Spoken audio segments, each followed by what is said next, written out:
ইয়ান্তিকু আনিল হাওয়া ইন হুয়া ইল্লা ওয়াহিয়ুন ইউহা। আল্লাহ রাসূল কি নিজের মন গড়া কোনো কথা উম্মতকে বলেছেন? তাই তো আল্লাহ শিখিয়ে দেওয়া। তিনি বলেছেন তোমার উম্মতকে, আপনার উম্মতকে আপনি বলে দেন যে তারা যেন নিজ নিজ জায়গা থেকে বলে আল্লাহর কাছে যে আল্লাহ, মক্কা তো অনেক দূরে, এর রাস্তা তুমি কমায় দাও আমার জন্য। আচ্ছা, একটা উদাহরণ দেই। আজ থেকে 100 বছর আগে আপনার দাদা, পরদাদা, প্রপিতামহ যারা হজ করেছেন তাদের 6 মাসও লেগেছে হজ করতে। আর আপনার কয়েক ঘন্টা লাগে জেদ্দায় যাইতে বা মদিনায় যে ঢাকা থেকে? 6 ঘন্টা।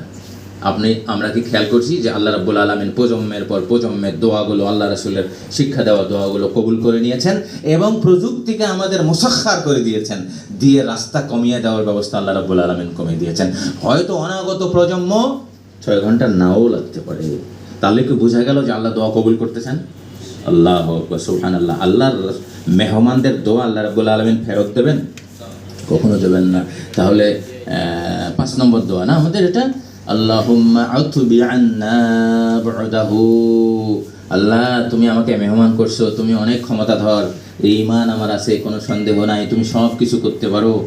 তুমি সুলাইমান আলাইহিস সালামের ওই উম্মতকে শক্তি দিয়েছিলে, সাবারানের প্রাসাদটা একদম খুব তাড়াতাড়ি চোখের পলকে এনে দেওয়ার ব্যবস্থা করেছিলে। সেটি কোনো লোকটার শক্তি না, আল্লাহ তোমার শক্তি, তুমি সব কিছু করতে পারো। রাতকে দিন, দিনকে রাত, ফকিরকে বাচ্চা, বাচ্চাকে ফকির। তো তুমি আমার রাস্তাটা কমায় দাও আল্লাহ। আমি তো তোমার মেহমান, এতে তো আমি কোনো সন্দেহই করি না। তুমি বলছো, তোমার রাসূল বলছেন, তো তুমি আমার মেজবান। আজকে মেজবানের কাছে আমার চাওয়া জান্নাতি খাবার চাই, আর রাস্তা হয়তো কমায় দাও, তুমি সেই ক্ষমতা রাখো।